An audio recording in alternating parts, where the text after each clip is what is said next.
Ulster is the most northern of Ireland's ancient kingdoms. Its landscape is fabulously beautiful. It has towering cliffs and rocky hills, winding rivers, and scooped out lakes that look like they could have been made by the hands of slightly crazy giants.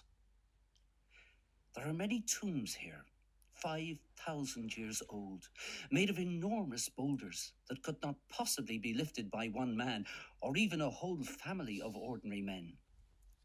For many years, the local people have named them Giants' Graves.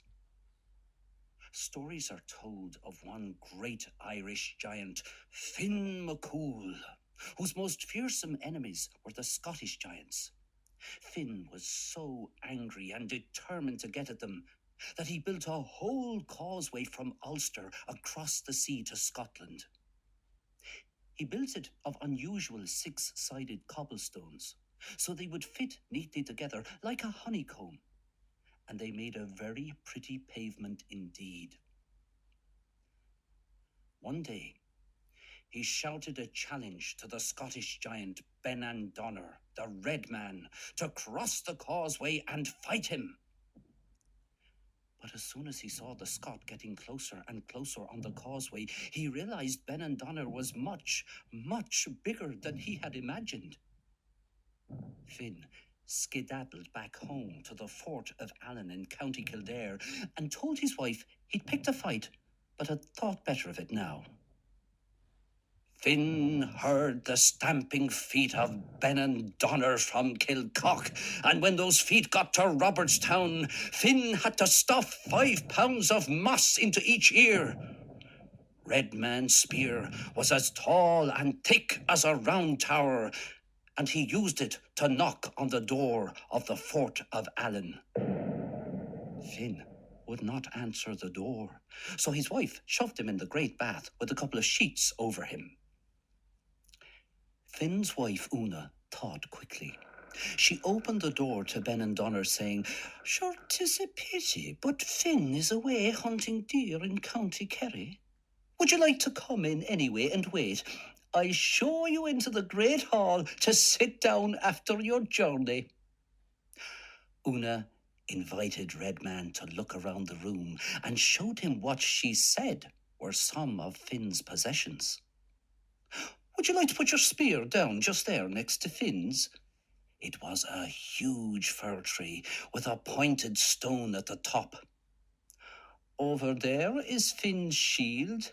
It was a block of building oak as big as 4 chariot wheels. "Finn's late for his meal. Will you eat it if I cook his favourite?"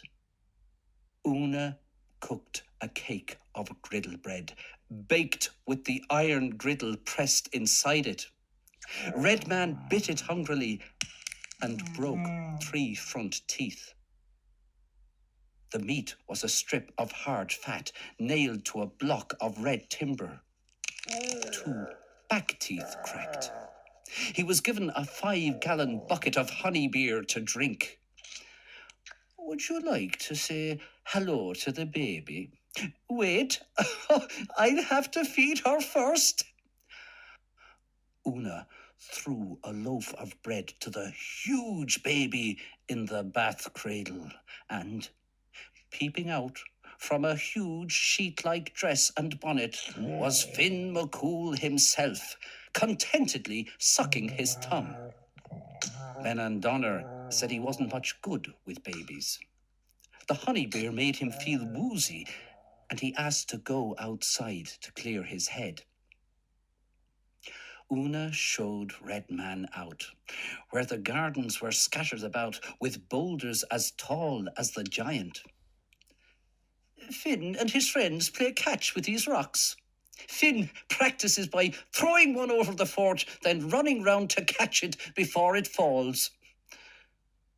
Of course, Red Man tried, but it was so heavy he could only just lift it above his head before dropping it. The blow only ricked his neck. Luckily, the Scotsman's head was very hard, but it was also full of good sense. He thanked Una for her hospitality and said he would wait no longer but return to Scotland before the tide came in.